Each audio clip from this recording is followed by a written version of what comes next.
Fam, remember this? All around the world, rock and roll is all in play. All around the world, rock and roll is all in play. Tell me, where were you when you first realized that your backyard wasn't the limit? It was just the beginning. We're talking about a movie that captures that exact what-if feeling that we all had growing up, and our dream of turning some of our old junk into a working spaceship. Fam, let's talk about The Explorer.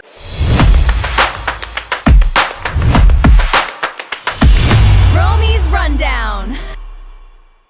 Hey fam, it's your boy Rome. So we've got this kid that's obsessed with sci-fi, and it's being played by a super young Ethan Hawke. He starts having these weird, super trippy 80s visual kind of dreams, and he teams up with his buddies, played by a young River Phoenix and Jason Preston. And they realize that these dreams aren't just dreams, they're blueprints. To what? Well, they'll soon find out, because these kids end up building a working spaceship out of an old Tilt-A-Whirl car and some other old leftover junk. It's the ultimate childhood fantasy, and they named this thing the Thunder Road. I christen thee the Thunder Road. Which I guess is better than Thunder Thighs. That would have probably been what I would have done. But hey, that's just my childhood. Well, they start that baby up and actually blast off into space, hoping to find who's ever sending them signals. Now, this thing was directed by Joe Dante, the guy that did Gremlins, so it's got that whimsical but edgy kind of feel to it. This was also the debut of Hawke and Phoenix, and that chemistry between these two is raw, and you can clearly see how they became the icons that they are now. But here's the wild part. When it hit the theaters, it totally flopped. I mean, this movie had the bad luck of opening up against Back to the Future. Paramount basically forced it out before Dante could even finish it.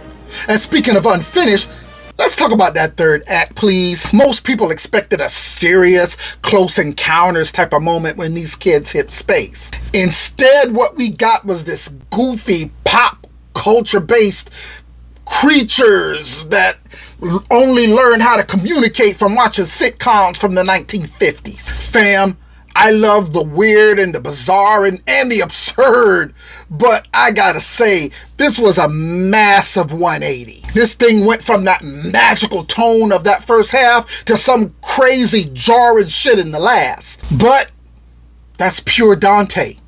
He was trying to show that I guess that space doesn't always have to be so scary. Sometimes it could just be a fail. Overall, fam, I am a huge fan of this movie. Now, it might not be as slick as Flight of the Navigator, but it's classic nonetheless. It's a movie about the power of your imagination and the bonds of friendship.